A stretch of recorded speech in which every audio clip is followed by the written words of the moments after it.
जय श्री राम सभी को। आज हमारी डिडक्शन की सेकंड क्लास है।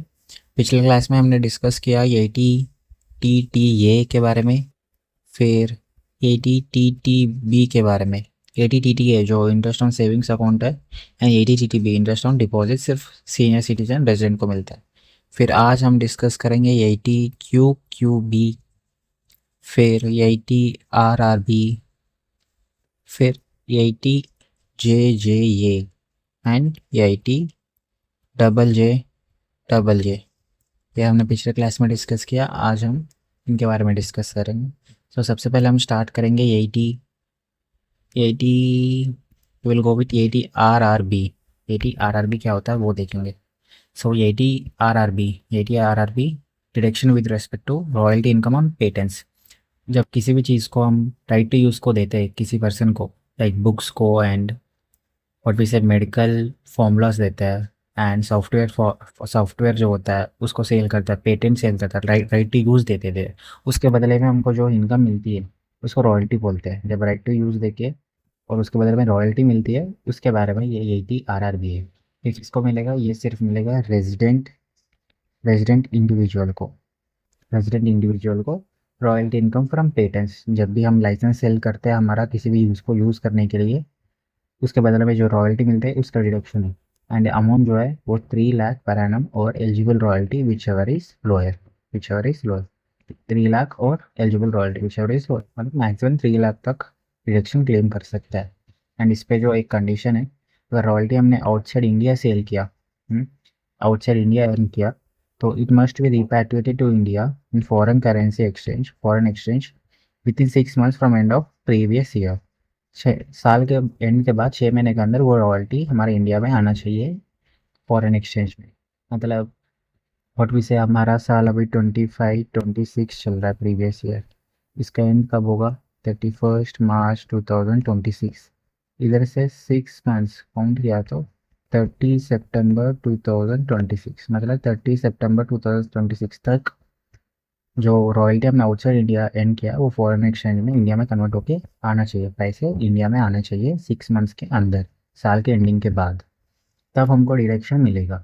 मैक्सिमम कितना मिलेगा? 3 lakh rupees. Maximum 3 lakh rupees मिलेगा। मैक्सिमम 3 लाख रुपीज़ मिलेगा। ये रॉयल्टी ऑन पेटेंट्स। एंड इसके सेम रिलेटेड है जो royalty income from certain books. इधर क्या डिफरेंस है उसमें और इसमें? इधर सिर्फ सर्टन बुक्स के ऊपर है। एंड वो बुक्स कौन सा बुक्स है? एक लिटरेरी, एक आर्टिस्टिक, एक साइंटिफिक नेचर। जो कि लिटरेचर के ऊपर जो बुक्स होती है एंड आर्टिस्टिक जो कलाकारी तत्वों के ऊपर जो बुक्स होती है वो, एंड साइंटिफिक नेचर टेक्नोलॉजी के बेस साइंटिफिक बुक्स होती है वो। एंड इस पे एक्सक्लूडिंग क्या है? Excluding brochures, magazine, text books, author books. जितने भी सी में बुक्स है, कुछ भी टेक्स्ट बुक्स है, मैगजीन्स है, सब कुछ एक्सक्लूड होगा। एंड ये किसको मिलेगा? ये भी सेम रेजिडेंट इंडिविजुअल को। एंड ये royalty on income from books के ऊपर and 3 lakh eligible royalty whichever is low है, ये भी सेम है। लेकिन इस पे एक पॉइंट है जो याद रखना है। अगर रॉयल्टी लमसम में नहीं मिली, if royalty is not received as lump sum, अगर रॉयल्टी लमसम में नहीं मिली मतलब ये इंस्टॉलमेंट इंस्टॉलमेंट पे मिला है, मतलब इंस्टॉलमेंट पे मिला है। If royalty is not received as lump sum, it must not exceed 15% of value of books sold during previous year. मतलब जो बुक्स जो पब्लिशर ने सेल किया उसका 15% से ज़्यादा नहीं होना चाहिए। इसका एक एग्जांपल देखेंगे। सपोज ऑथर है, बुक का ऑथर है मिस्टर एक्स एंड पब्लिकेशंस जो है युवा पब्लिकेशंस है। ऑथर ने बुक्स दे दिया युवा पब्लिकेशन को एंड युवा पब्लिकेशन सेल किया कस्टमर्स को। जो जितने भी मनी आया उसका 20% रॉयल्टी चार्ज करेगा ऑथर एक्स। मतलब जितने भी सेल किया योर पब्लिकेशंस, बुक सेल किया, जितने भी बुक सेल किया उसका 20% लेगा। कौन? ऑथर कितना लेगा? रॉयल्टी 20% लेगा। मतलब 10 लाख सेल्स किया योर पब्लिकेशन ने एंड 10 लाख पे 20%, 2 लाख रुपए मिलेगा ऑथर एक्स को। एंड ये 2 लाख भी कैसे मिला है? किसी भी महीने 10,000, किसी महीने 20,000, किसी महीने 30,000, 20,000, ऐसे करके 2 लाख, मतलब हर महीने कुछ अमाउंट देके पूरा साल में 2 लाख रुपए मिला है। अभी जो ये 2 लाख है इसको ऊपर डिडक्शन क्लेम नहीं कर सकते। ये 3 लाख से कम है, ये 2 लाख जो है ये 3 लाख से कम है, लेकिन ये 2 लाख पे डिडक्शन नहीं क्लेम कर सकते बिकॉज ये लमसम पे नहीं मिला, एक साथ नहीं मिला, ये मंथली मंथली मिला, 10,000, 20,000, 30,000, 30,000, 40,000 ऐसा करके मंथली मंथली मिला। इसलिए इसको ऊपर ये 2 लाख को ऊपर डिडक्शन नहीं क्लेम कर सकते। अब डिडक्शन का अमाउंट कितना होगा, ये जितने भी सेल्स है ड्यूरिंग द प्रीवियस ईयर, जितने भी ये सेल्स है 10 लाख है, इसका 15% लेंगे। इसका 15% लिया तो 1,50,000। ये 1,50,000 भी कैसे मिला है, 10,000, 20,000 करके ऐसे रिस्ट्रिक्ट करेंगे। 1,50,000 जो है बस इतना ही डिडक्शन क्लेम कर सकता है। अभी जो डिडक्शन अमाउंट जो होगा ये 1,50,000 और 3 lakh which ever is lower, मतलब 1,50,000 ही क्लेम कर सकते हैं डिडक्शन। इधर 2 लाख डिडक्शन क्लेम नहीं कर सकते बिकॉज ये लमसम पे नहीं मिला है, इंस्टॉलमेंट्स पे मिला है। बस ये पॉइंट याद रखना, अगर इंस्टॉलमेंट से डिडक्शन मिला है तो 15% से सेल से ज़्यादा नहीं होना चाहिए। एंड ये आखिरी वाला पॉइंट सेम है, अगर आउटसाइड इंडिया अर्न किया है तो साल के एंड के बाद 6 महीने के अंदर वो इंडिया में पैसा आना चाहिए। ठीक है, बस ये 2 डिडक्शन है, एक एटी क्यूक्यूबी, एक eighty RRB, eighty QQB and eighty RRB. ये 2 डिडक्शन हमने कवर किया है। एक ये किसके बारे में, royalty income from certain books, ये जो है रॉयल्टी फ्रॉम पेटेंट्स, ये दोनों हमने कवर किया, एटी क्यूक्यूबी, एटी आरआरबी। दोनों में सेम है लिमिट 3 लाख और eligible royalty whichever is low है, एंड दोनों में जो एसएससी है वो भी सेम है, रेजिडेंट इंडिविजुअल, रेजिडेंट इंडिविजुअल। फिर अगला जो हम देखेंगे एटी जे जे ये deduction with respect to PGBP of collecting processing of biodegradable waste. जो बायोडिग्रेडेबल वेस्ट है उसके ऊपर जो बिजनेस किया एंड उससे जो इनकम कमाया वो भी किसको मिलेगा, एलिजिबल बिजनेस, मतलब कोई भी एसएससी है जो इसका बिजनेस कर रहा है जिसपे पीजीबीपी बिजनेस से इनकम है, जो कि collecting processing of biodegradable waste है।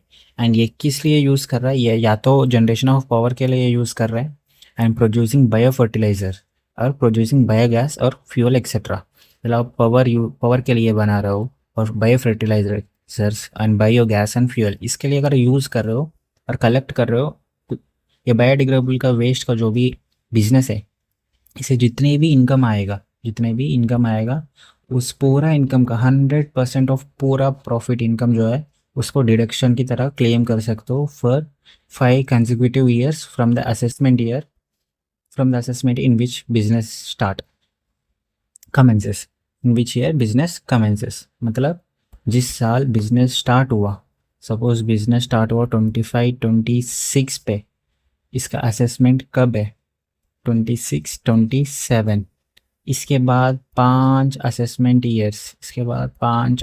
ईयर, वो पूरा 100% पीजीवीपी का जो जितने भी प्रॉफिट आएगा वो पूरा का पूरा डिडक्शन की तरह क्लेम कर सकता है।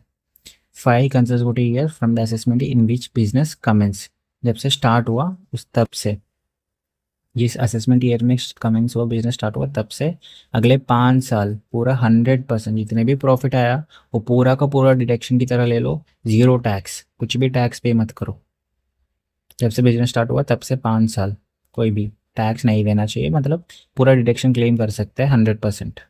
ये बहुत अच्छा बेनिफिट है, लेकिन ये किसका, ये बायोडिग्रेडेबल वेस्ट, जो कलेक्टिंग प्रोसेसिंग करेगा बायोडिग्रेडेबल वेस्ट, वो भी पावर, फर्टिलाइजर, बायोगैस या फ्यूल के बनाने के लिए। बस ये एटी जे जे ये।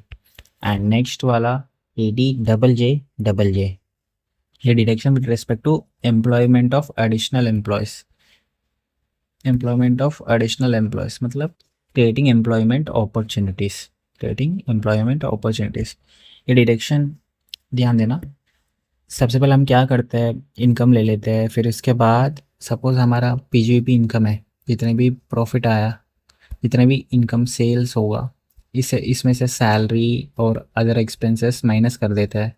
इसके बाद जो आता है प्रॉफिट आता है, ये प्रॉफिट के बाद ये जो सैलरी हमने ऑलरेडी माइनस किया जो प्रॉफिट कैलकुलेट करते समय, इसके बाद वापस हम डिडक्शन क्लेम कर सकते हैं। मैं अच्छे से लिख लेता हूँ, आपका सेल्स हुआ, इसके बाद हम सैलरी वो सब माइनस करके एंड अदर एक्सपेंसेस माइनस करके जो आता है प्रॉफिट आता है ना। ये सब माइनस करने के बाद प्रॉफिट आता है।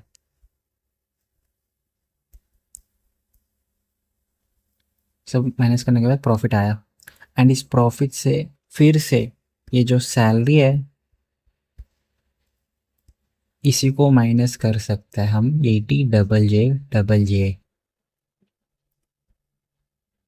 मतलब सोचो, ये जो सैलरी हमने दिया उसी का थोड़ा सा अमाउंट, वो लिमिट है कितना है वो देखेंगे, ये सैलरी पे जो कितना अमाउंट लिमिट है एंड कौन सा कंडीशंस है वो कंडीशंस देखेंगे, इसी को हम माइनस कर सकते हैं फिर से।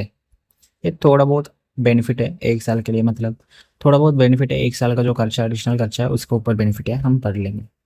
जो employment with respect to additional employees, ये किसको मिलेगा, eligible assessee, any assessee engaged in only business, सिर्फ बिजनेस, नॉट प्रोफेशन, सिर्फ बिजनेस। इसको मिलेगा सिर्फ बिजनेस को, प्रोफेशन वालों को नहीं मिलेगा। एंड उसको ऊपर टैक्स ऐड, टैक्स ऑडिट जो अंडर सेक्शन 44A भी है वो एप्लीकेबल होना चाहिए, only business and tax audit applicable होना चाहिए। एंड जो डिडक्शन मिलेगा वो 30% of additional employee cost. And ये कितने साल के लिए मिलेगा, फॉर 3 असेसमेंट ईयर्स कंसेक्यूटिवली। मतलब सपोज इस साल में किसी का, हमने किसी एक पर्सन को एडिशनली एम्प्लॉय किया एंड उसका साल का सैलरी जो है 10 लाख, 10 लाख नहीं, कम होगा, और लाख है, ये 2 लाख का अगले साल से 30%, फिर अगले साल 30%, फिर अगले साल 30%, बस इतना, मतलब पूरा पूरा 90% हम क्लेम कर सकते हैं एज ए डिडक्शन एक एक साल पे। ये अगले साल पे ये 60,000 होगा, फिर 60,000 होगा, फिर 60,000 होगा, 18,000, 1,80,000 जो होगा वो हम डिडक्शन क्लेम कर सकते हैं। मैंने ये वाला एग्जांपल क्यों लिया आपको अभी समझ में आएगा।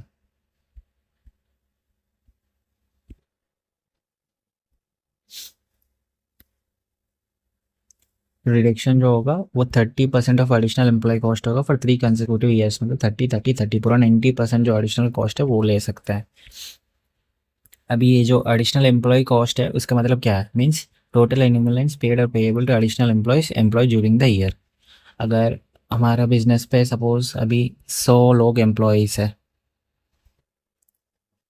और इस साल में हमने और 50 लोग को एम्प्लॉय किया, अभी ये 50 का सैलरी जो होगा इसको ऊपर हमको 30%, 30%, फिर 30% करके अगले साल में डिडक्शन मिलेगा। ये 100 लोग को ऊपर नहीं मिलेगा, ये पुराने एम्प्लॉयज़ है, जो नया एम्प्लॉयज़ है बस इनके ऊपर मिलेगा। देखो चलो, in case of existing business, अगर there is no increase in number of employees, suppose देखो पहले 30 एम्प्लॉयज़ है, आपने 30 को निकाल दिया एंड 30 को ऐड कर लिया, मतलब पूरा अभी भी 100 ही है। इस केस में नील लेंगे, नील, कोई भी एम्प्लॉय इंक्रीज नहीं हुआ है। अगर कैश में पेमेंट कर लोगे एम्प्लॉयज़ को फिर भी नील मानेंगे, कैश में पेमेंट किया फिर भी नील मानेंगे। अगर 30 को निकाल के 30 को ऐड किया फिर भी एडिशनल एम्प्लॉयज़ 0 है, पूरे नंबर्स में इंक्रीज होना चाहिए।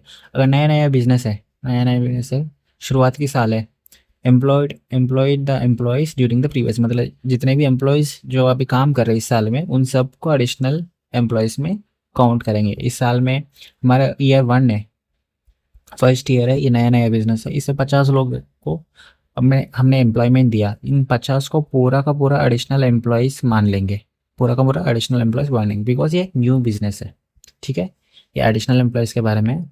एंड नेक्स्ट जो है एडिशनल एम्प्लॉय कॉस्ट में किस चीज़ को इंक्लूड नहीं करेंगे, डज नॉट इंक्लूड, क्या क्या, अगर किसी भी बंदे का सैलरी अगर 25,000 से ज़्यादा है, 25,000 पर मंथ से ज़्यादा है, उसको एडिशनल एम्प्लॉय की कॉस्ट पे नहीं लेंगे।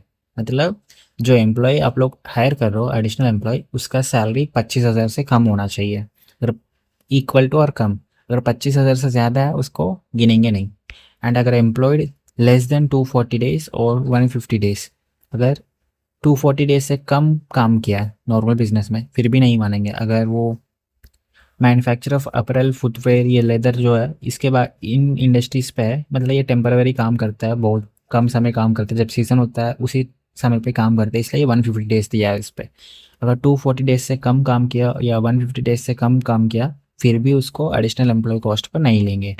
अगर if he does not participate in the RPF, recognised provident fund, अगर रिकॉग्नाइज्ड प्रोविडेंट फंड पे पार्टिसिपेट नहीं किया एम्प्लॉय जो है, फिर भी उसको फिर जो है उसको एडिशनल एम्प्लॉय कॉस्ट में ऐड नहीं करेंगे। मतलब जो एडिशनल एम्प्लॉय है उसका पक्का मैंडेटरी रिकॉग्नाइज्ड प्रोविडेंट फंड में पार्टिसिपेशन होना चाहिए। फिर जो अगला है, employee for whom inter contribution paid by central government और CG टू पेंशन स्कीम, जो पेंशन स्कीम होती है सेंट्रल गवर्नमेंट के, उसका कंट्रीब्यूशन जो है पूरा का पूरा सेंट्रल गवर्नमेंट या स्टेट गवर्नमेंट दे रही है। जो भी pension scheme, new pension scheme जो चल रही है, नेशनल पेंशन स्कीम, उसका जो कंट्रीब्यूशन है, उसका पूरा कंट्रीब्यूशन अगर सेंट्रल गवर्नमेंट से या स्टेट गवर्नमेंट से हो रही है, फिर उसको एडिशनल एम्प्लॉय कॉस्ट पे नहीं लेंगे। एंड और एक पॉइंट जो है, प्रीवियस ईयर 25-26 में अगर वो लेस देन 240-150 डेज काम किया, फिर इसको एडिशनल एम्प्लॉय में नहीं लेंगे, एडिशनल एम्प्लॉय कॉस्ट पे नहीं लेंगे, बिकॉज इधर पॉइंट है ना। लेकिन अगले साल से बेनिफिट मिलेगा, अगले साल से डीम्ड प्रोविजन मिलेगा, treated as additional employee and we can get deduction under ET, JJ, EA, AA। फिर अगले साल से 30% मिलेगा। इस साल नहीं मिलेगा लेकिन अगले साल से मिलेगा। थोड़ा लोचा है लेकिन अच्छा प्रोविजन है। 1 साल का जो सैलरी है उसका बेनिफिट तो मिल लेगा, 90% बेनिफिट मिलेगा अगर बंदे का सैलरी 25,000 से कम है तो। 25,000 से ज़्यादा है तो नहीं मिलेगा। अगर 25,000 से कम है फिर बेनिफिट मिल जाएगा। मतलब जो भी SSE जो है वो सिर्फ बिजनेस कर रहा है एंड टैक्स ऑडिट एप्लीकेबल है, एंड जो एडिशनल एम्प्लॉयमेंट हायर किया उस साल का उसका 30% मिलेगा, 30% मिलेगा अगले 3 साल तक। मतलब 90% जो है उस साल का सैलरी पूरा मिल जाएगा। अगर मिस्टर एक्स है, मिस्टर एक्स का साल का सैलरी सिर्फ 2 लाख है, सो ये 2 लाख का 1,80,000 डिडक्शन पूरा मिलेगा, लेकिन 60-60-60 करके मिलेगा। ये मिस्टर एक्स का है, मिस्टर एक्स का सैलरी का है। फिर मिस्टर एक्स का और एक बार नहीं मिलेगा, बस एक बार जो पहले ईयर का सैलरी है उसी का डिडक्शन अगले 3 साल में 30% करके मिल जाएगा। ठीक है, बस ये AT-JJJJ है, इसका प्रोविज़न है। अगर 25,000 से ज़्यादा है तो नहीं मिलेगा, अगर 240 डेज से कम किया तो नहीं मिलेगा, अगर रिकग्नाइज प्रोविडेंट फंड में पार्टिसिपेट नहीं किया तो फिर भी नहीं मिलेगा, फिर नहीं मिलेगा। फिर जो कंट्रीब्यूशन जो किया है पेंशन स्कीम में वो CG और SG सेंट्रल गवर्नमेंट या स्टेट गवर्नमेंट किया तो फिर नहीं मिलेगा। आसान है, ये चारों डिडक्शन जो है वो बहुत आसान है, इतना वो नहीं है। सो सबसे पहले हमने ET QQB ET, फिर RRB किया, फिर AT-JJE किया, फिर AT-JJE किया, AT-JJE एंड AT-JJE। बस आज के लिए ये 4 काफ़ी है, फिर अगले क्लास में हम और डिडक्शंस के बारे में डिस्कस करेंगे। चलो।